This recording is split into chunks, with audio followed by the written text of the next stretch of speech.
Olá, eu sou o professor Dalton e essa é a unidade 2 da disciplina Fundamentos de Marketing. Nessa unidade, nós vamos conhecer o conceito fundamental de marketing, que são os 4 P's. Né? E a gente vai começar pelo P de produto. Né? Então, quando a gente fala, né, do produto, ele é muito importante porque é ele que se adequa às necessidades e desejos dos consumidores. Falamos isso na unidade passada, né, sobre necessidades e desejos. A adequação dessas necessidades e desejos, elas acontecem justamente na concepção do produto. Né? Toda vez que a gente fala, né, de uma oferta, qualquer ela que seja, né, destinada a satisfazer necessidades ou desejos, é considerado um produto. E é importante, porque é uma combinação de bens e benefícios tangíveis e intangíveis. Tá? Então, a gente vai observar essas características ao longo da explicação sobre produto. Tá? Então, continuando, né, o que é produto, uma definição, um conceito amplo, é um agregado de atributos físicos, simbólicos e de serviços concebidos para atender e aumentar a satisfação desejada pelo consumidor.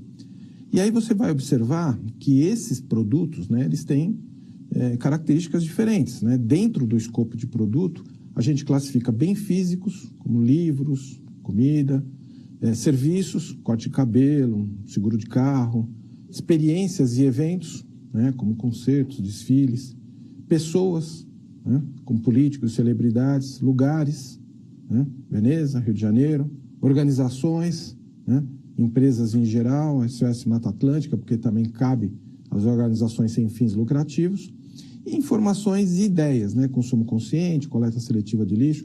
Então, observa que quando a gente fala de produto, a gente só não está falando de um bem tangível, está falando de uma série de coisas que pode ser estruturada e, de uma forma geral, ser trabalhada dentro de um planejamento mercadológico. Tá? Então, dando sequência, a gente vai olhar um pouquinho sobre os níveis de produto. Tá? Então, vamos pensar no seguinte, a gente vai começar, né, pelo básico, ou seja, quando a gente fala de benefício central, né, a gente fala de produto básico. Então, os produtos são escolhidos com base nas necessidades e desejos dos clientes que buscam o benefício que eles oferecem, benefício central. Então, o produto básico é sempre esse, né? É um conjunto de benefícios agregados à versão básica do produto, o mínimo que se espera de uma oferta. Ou seja, se você pretende comprar um carro, você compra um carro para o seu transporte, né? Uma geladeira para manter os seus alimentos conservados, né? Uma TV para assistir os seus programas principais preferidos. Tá? A partir daí, você tem, né, uma elevação desse processo. Aí você passa para um produto real ou esperado, né, que agrega algumas situações, como o benefício de um produto que os clientes já estão acostumados a receber, incluindo benefícios extras, que os consumidores esperam que aconteçam. Por exemplo, um carro que faz seu transporte, mas também tem garantia por prazo determinado, né? Você tem uma série de situações agregadas ao benefício básico, né? Uma televisão, né, com uma rede robusta com qual ofereça a garantia, ou seja, você compra um produto que vai oferecer garantia durante um longo tempo, né? Então, você agrega algo, né, ao produto básico. Na sequência, você tem a característica de produto ampliado ou diferenciado, né? E aí você passa a exceder a expectativa do cliente, oferecendo algo mais, né, para ele, ou seja, um nível um pouco mais elevado, né, dessa característica de produto. Então, por exemplo, na compra do carro, né, você tem revisões programadas gratuitas, assistências 24 horas, veículo reserva durante a manutenção, serviço de leve trás.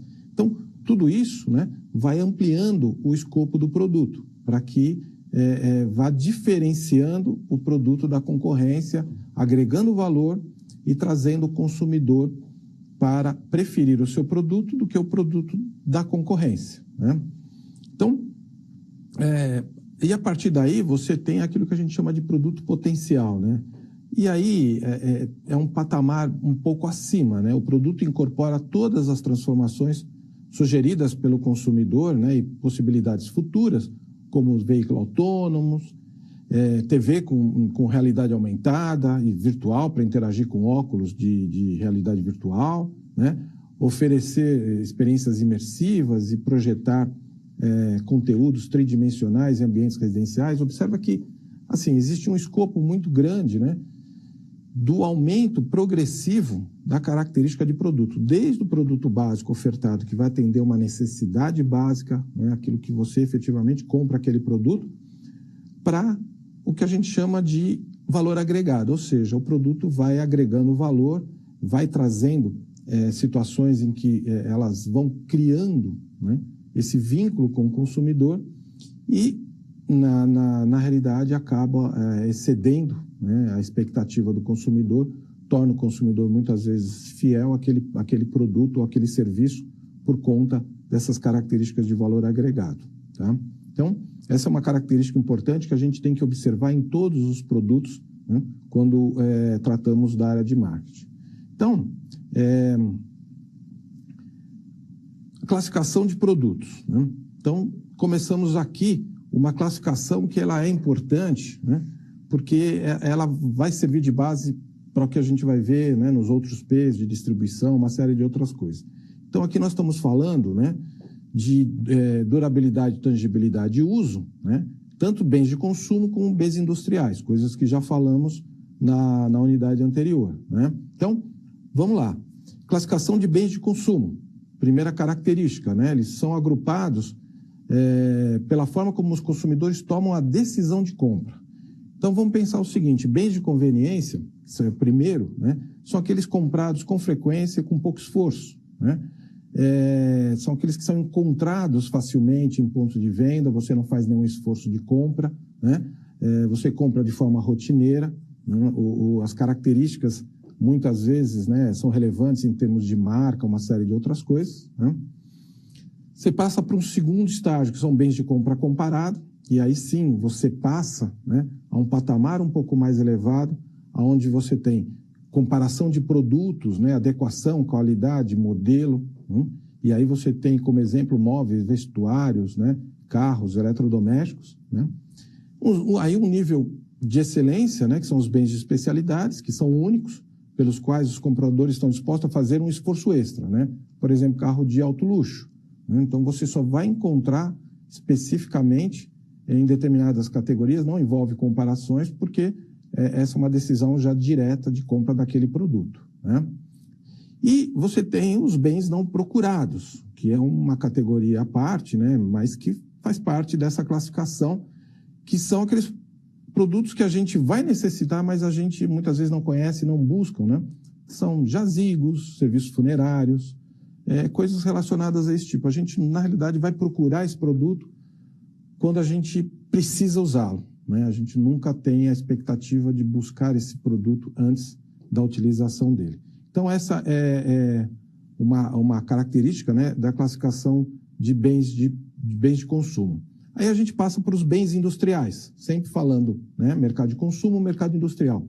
Então, aí nós vamos encontrar, né, materiais e peças que entram no processo de fabricação dos produtos, né, manufaturados. Então, carnes, frutas, petróleo, madeira, pneu, tudo que entra, né, no processo de fabricação, né?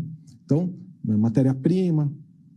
Aí a gente passa para os bens de capital, né, que são bens que facilitam, gerenciam o produto acabado, ou seja, fábrica, escritório, máquinas. Então, todo investimento em bens de capital, existe venda, né, existe toda uma estrutura mercadológica para vendas de bens de capital, para que você possa ter uma estrutura que possa produzir os produtos. E uma terceira classificação, que são suprimentos e serviços, né, que são os insumos, bens de curta duração que facilitam o desenvolvimento ou gerenciamento, suprimentos operacionais, serviços de reparos, né? Eles equivalem muito aos bens de conveniências, porque normalmente são comprados com o mínimo esforço. Então, dentro de uma empresa, você precisa de material de escritório, papel, esse tipo de coisa, né? Então, entra como suprimentos e serviços. Então, você tem essas duas classificações de produtos, para bens de consumo e bens industriais, tá? E aí a gente começa a entender, né, a característica do mix de produto. Então, uma empresa, ela tem uma quantidade de produtos, a gente chama de mix de produto. A primeira classificação é a abrangência, é a quantidade de linhas de produtos diferentes, né, que a empresa oferece. Então, por exemplo, na Unilever, você tem uma linha de limpeza, de alimentação, de higiene. Então, você tem uma abrangência, né, nesse exemplo, muito grande, né, de linhas de produtos diferentes.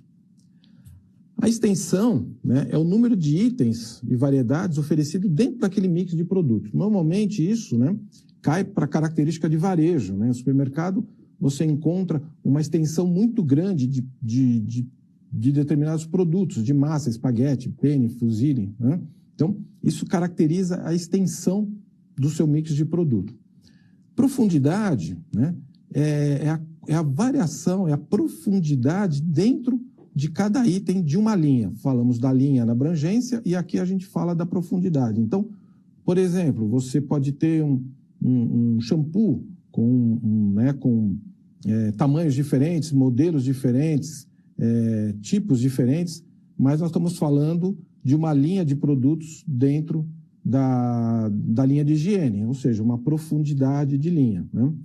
E o que amarra todo esse processo, que é importante a gente identificar, é a consistência. Ou seja, você não vai sair de uma empresa que tem uma abrangência, né, de linhas de produtos que trabalham com higiene e tudo mais, para, de repente, você passar para produtos de alimentação. Por quê? Porque a estrutura fabril é muito diferente, né? A fabricação desses produtos requer investimento. Então, a consistência entre as linhas de produtos, ela é muito importante para que você estabeleça uma relação daquela linha de produtos com uma marca, o que nós vamos ver ainda hoje na comunicação, né?